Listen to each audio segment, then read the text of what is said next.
selon les arrêtés signés par le gouverneur Daniel Bumba. Sachez aussi que l'investiture de ce nouveau gouvernement provincial de Kinshasa, capitale de la République démocratique du Congo, est prévue pour le vendredi 28 juin 2024, après le dépôt de son programme d'action par le gouverneur, bien entendu, Daniel Bumba, à l'Assemblée provinciale de la ville.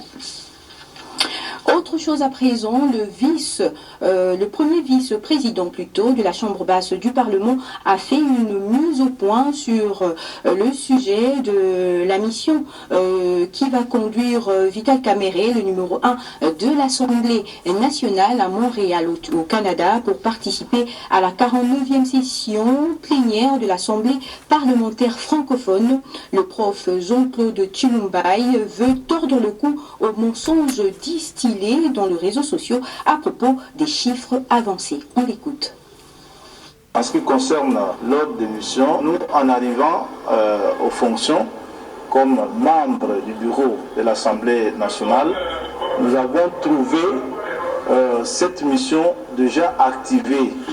Parce que la correspondance qui invite le Parlement congolais à l'Assemblée parlementaire de la francophonie, ça date du 1er janvier 2023.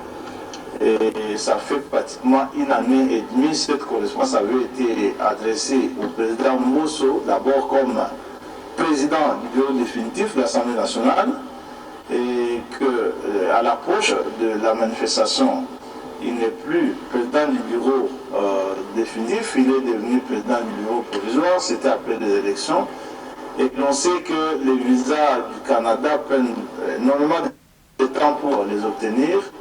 Il a dû, comme président du bureau provisoire, organiser ce voyage et que les ordres de mission avaient été signés pour presque l'ensemble de la délégation qui devait partir. Et il s'agit ici de 3 ordres de mission qui avaient été signés. Ce qu'il convient de noter, c'est qu'il ne s'agit pas de même mission, c'est plusieurs forums qui vont se tenir sur 12 jours au total. Ce ne sont pas les mêmes personnes qui vont aller à la même activité. Ça, il fallait le noter. D'ailleurs, vous allez comprendre que le président Mosso lui-même avait pris soin d'éclater cette mission en 3 ordres de mission. Il y a un ici avec 8 personnes. Il y a un autre ici avec 4 personnes.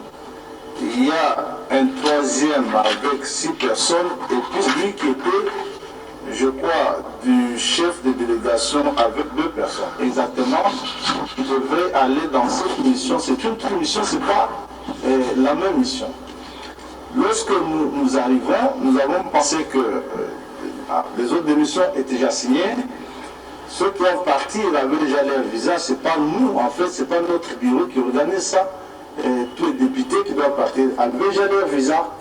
Et nous avons pensé que ça faisait un peu des ordres, que ce soit autant d'autres démissions qu'il fallait mettre sur un seul ordre d'émission, parce que surtout que le président lui-même devait accompagner la délégation. C'est comme ça que les services administratifs de l'Assemblée nous ont présenté cette note technique que vous voyez ici, pour nous conseiller sur la manière de faire les choses, et nous avons suivi la note technique qui nous a été proposée ici par les services, et nous avons pu centrer les autres émissions sur un seul qui a été proposé d'ailleurs comme projet par les services, seulement que la nouveauté a été de soustraire certaines personnes, clairement celles qui n'avaient pas obtenu de visa du Canada, pour remplacer l'honorable président qui voyait avec la délégation et ses services. Je crois qu'il n'y a pas eu abus de finances publiques, il n'y a pas eu extravagance, il n'y a pas eu exagération. Notre peuple est informé qu'il ne s'agit pas d'une seule mission, mais de 3 missions que nous avons préféré mettre ensemble parce que cette fois-là, toutes vont être dirigées par l'honorable président de l'Assemblée. De la consommation de ces substances. Suivez. L'Assemblée générale des Nations unies a institué depuis 1987, le 26 juin, une journée internationale contre l'abus et le trafic illicite de drogue. La consommation de drogue par un individu est un chemin long et difficile qui mène nulle part. Elle modifie ses fonctions physiques ou psychologiques, mais aussi ses réactions et ses états de conscience. La quête du plaisir, le désir de quitter la réalité ou de faire une nouvelle expérience sont souvent moteurs de consommation de drogue, mais il faut savoir que cette consommation de stupéfiants entraîne très rapidement des conséquences néfastes. Un individu sous l'emprise de ces substances peut en effet mettre sa vie et celle des autres en danger, de par la lenteur de ses réflexes, de ses réactions, et également la modification de sa personnalité. Cela entraîne une dépendance et d'importants risques pour la santé. Si certaines drogues, telles le cannabis, ne provoquent qu'une dépendance psychologique, la majorité d'entre elles entraînent une dépendance physique dont l'intensité peut varier selon les individus. Dès la première prise, la drogue peut être mortelle. Il s'y est de noter que, cette année, la journée contre l'abus et le trafic de drogue met l'accent sur le besoin présent d'investir dans la prévention. En investissant davantage de ressources dans la prévention, nous pouvons détourner les gens, en particulier les jeunes, de la consommation de drogue et nous pouvons donner à la communauté les moyens de vivre dans la sécurité et la sérénité. Et enfin, à l'occasion du 64e anniversaire de l'indépendance de la République démocratique du Congo, le 2 juin prochain, le ministre de la Communication et Médias, Patrick Muyaya Katembwe, met l'accent sur l'indépendance économique de la République démocratique du Congo et l'implication des jeunes dans le développement du pays, tout en annonçant la deuxième édition de la conférence intitulée Congo prospère et grand, qui se tiendra justement le 30 juin à l'hôtel Béatrice Agomé. Suivez. L'indépendance économique, c'est la capacité à se suffire de nous-mêmes. Ça veut dire que nous avons notre circuit de production qui nous permet de générer des fonds qui permettent au gouvernement d'assumer ses tâches régaliennes et de régler les problèmes de nos autres.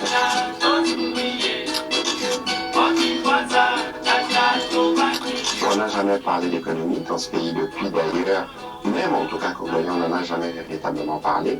Peut-être que ceux qui étaient à la conférence de Berlin en 1885 l'a fait, mais regardez depuis la vague de indépendance dans les années 60, on est table ronde politique.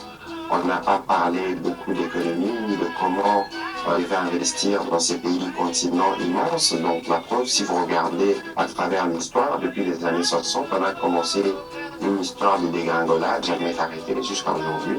Évidemment qu'il y a des efforts aujourd'hui qui viennent pour améliorer nos capacités contributives, mais pour s'assurer aussi que générons et réverser pour les populations, notamment à travers des programmes comme la gratuité dans des infrastructures ou encore ce qui est versé dans la santé, mais c'est clairement pas sûr par rapport aux tonnes des problèmes qu'on a depuis 30 ans, 40 ans.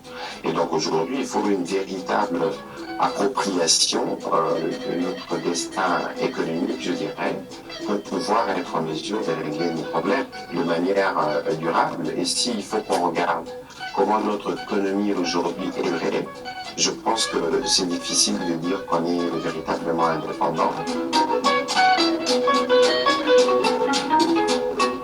C'est d'abord une excellente initiative de voir que les jeunes veulent s'approprier aujourd'hui, parce que il ne faut pas considérer que c'est l'avenir. La jeunesse, c'est d'abord le présent. Il est important donc de marquer le moment, surtout un jour comme celui-là, où nous réfléchissons ensemble, d'abord sur les diagnostics, ensuite sur les actions à entreprendre.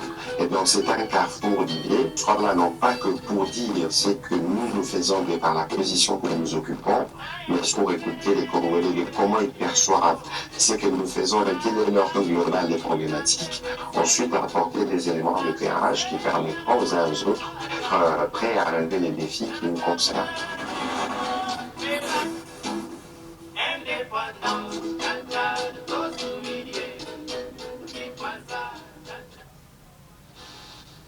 Voilà qui met fin à ce journal. Merci de l'avoir suivi et le programme continue sur la RTNC de développement.